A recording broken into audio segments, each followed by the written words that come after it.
কেনাকাটা, শপিং করা, এটা যেন আমাদের ফোকাস না হয়। ভুরি ভোজ করা, আমাদের বাসায় মা বোনরা যারা আছে তাদেরকে হরেক রকম আইটেমের বায়না ধরে সারাদিন তাদেরকে ব্যস্ত রাখা, আবাদত থেকে তাদেরকে দূরে রাখা, এই কালচারগুলো থেকে আমাদেরকে দূরে থাকতে হবে।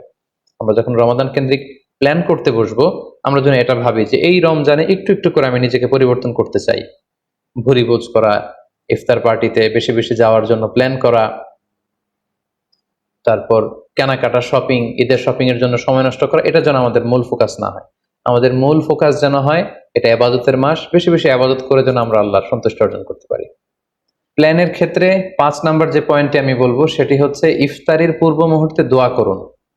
এটি ভুলে যাওয়া যাবে না। প্রতিদিন ইফতারিকে সামনে নিয়ে আমরা দোয়া করব, কারণ হাদিসে এসেছে সালাসু দাওয়াতিন মুস্তাজাবা, 3 ব্যক্তির দোয়া আল্লাহ তাআলার কাছে কবুল হয়ে যায়। এই দোয়া আল্লাহ কখনো ফিরিয়ে দেন না। এর মধ্যে একটা দোয়া হচ্ছে দাওয়াতুস সাইম, রোজাদারের দোয়া আল্লাহ কখনো ফিরিয়ে দেন না। দাওয়াতুস সাইমি মাকবুল, এটা আল্লাহর কাছে কবুল হয়ে যায়।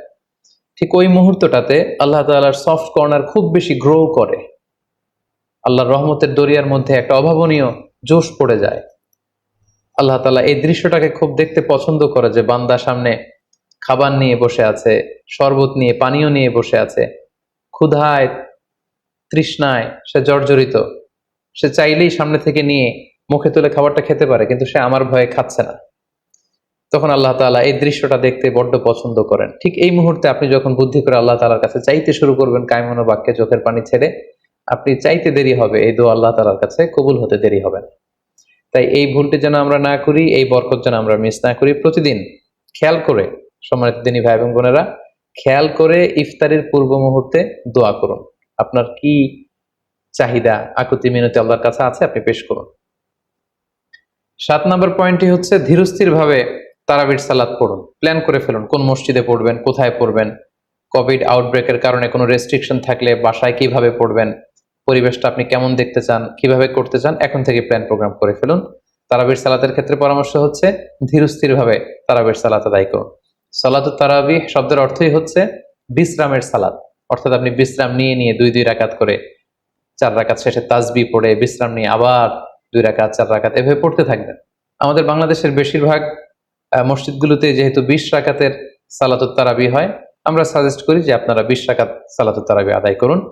অসুস্থতা জনিত কোনো কারণে কারো যদি কম পড়তে হয় সেটা ভিন্ন ব্যাপার, তবে আমরা 20 রাকাতের কথাই সবাইকে সাজেস্ট করে থাকি, যেহেতু এটা ইবাদতের মাস, যত বেশি ইবাদত করা যায় ততই এটা কল্যাণকর। তো সেক্ষেত্রে রাকাত বিতর্ক আপনাদেরকে এড়িয়ে চলা উচিত। রমাদান আসলে আমাদের মধ্যে এই শয়তান এই বিষয়টাকে উস্কে দেয় যে তারাবির সালাতকে 8 রাকাত না 20 রাকাত নাকি 12 রাকাত। সো তারাবির সালাত ধীরস্থির ভাবে আদায় করুন, রাকাত বিতর্ক এড়িয়ে চলুন। এটা হচ্ছে একটা বড় ফিতনা।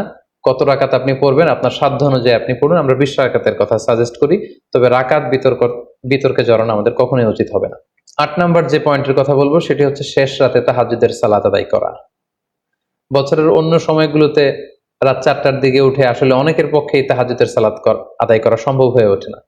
যেহেতু রমাদানুল মুবারকে সাহারি খাওয়ার জন্য আমাদেরকে উঠতেই হচ্ছে, সাহারি খাওয়ার পরে আপনি অজু করে আপনার সুবিধা মতো 2 রাকাত 4 রাকাত তাহাজ্জুদের সালাত আপনি আদায় করুন। তাহাজ্জুদের সালাতে সিজদায় পড়ে আপনি আল্লাহ তাআলার কাছে আপনার মনের আকুতি আপনি তুলে ধরুন। এই মুহূর্তটাতে, তাহাজ্জুদের এই সময়টাতে আল্লাহ তাআলা প্রথম আকাশে মনোনিবেশ করে তিনি ডাকতে থাকেন, কার কি লাগবে, কার খাবারের দরকার আমার কাছে চাও, আমি খাবারের ব্যবস্থা করে দেব, কার রিজিকের দরকার রিজিকের ব্যবস্থা করে দেব, কার সফলতা দরকার, আমি আল্লাহ তো সফলতা দেওয়ার মালিক, আমি সফলতার ব্যবস্থা করে দেব। যে মুহূর্তটুকুতে বা যে সময়ে আল্লাহ তাআলা আমাদেরকে দেওয়ার জন্য তিনি আমাদেরকে ডাকছেন, আমাদেরকে দেওয়ার জন্য তিনি বসে আছেন, প্রস্তুত, আহ্বান করছেন, কিন্তু আমরা সেই আহ্বানে সাড়া দিচ্ছি না। তাই রমাদানুল মুবারকে তাহাজ্জুদের সালাতের অভ্যাস করার একটা সুবর্ণ সুযোগ কিন্তু আমাদের আসছে। যেহেতু সাহারি খেতে আমরা উঠবই, উঠে আমরা তাহাজ্জুদের সালাত আদায় করে নেব। 9 নম্বর যে পয়েন্টটি উল্লেখ করতে চাই সেটি হচ্ছে সোশ্যাল মিডিয়ার নিয়ন্ত্রিত ব্যবহার বা পরিমিত ব্যবহার। যত কম ব্যবহার করা যায়, ফেসবুক, ইউটিউব, অনলাইনে যত আপনি কম সময় দিতে পারবেন, আপনার প্রোডাক্টিভিটি ঠিক তত বাড়তে থাকবে। জরুরি প্রয়োজনে যে সমস্ত কাজ একেবারে করাই লাগে, যেগুলোকে অ্যাভয়েড করা মোটেও সম্ভব না, সেগুলো আপনি করতে পারেন। তবে আমাদের সাজেশন হচ্ছে ফেসবুকিং, টুইটারিং এবং ইউটিউবিং, এই সমস্ত কাজে, সোশ্যাল মিডিয়ার কাজে যত কম আপনি এই রমাদানুল মুবারকে সময় ব্যয় করতে পারবেন, সময়টা ঠিক ততই আপনার প্রোডাক্টিভ ওয়েতে কাজে লাগবে ইনশাআল্লাহ। 10 নম্বর পয়েন্ট এবং সর্বশেষ পয়েন্ট হচ্ছে, রমাদানুল মুবারকের মূল আকর্ষণ হচ্ছে রমাদানুল মুবারকের শেষ দশকে, অর্থাৎ রমাদানের কদরের রাতগুলো হচ্ছে লাস্ট 10 days অফ রমাদানে।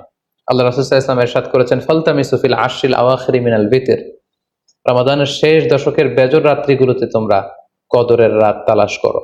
তাই আপনারা যখন প্ল্যান করতে বসবেন, এখনই ক্যালেন্ডার সামনে নিয়ে রমজানের শেষ দশক কত তারিখ থেকে কত তারিখ পরে প্ল্যান করে নিন, এবং অড নাইটগুলো, বেজর রাত্রিগুলো কোন কোন রাত্রিগুলো হতে পারে এখনই প্ল্যান করে নিন।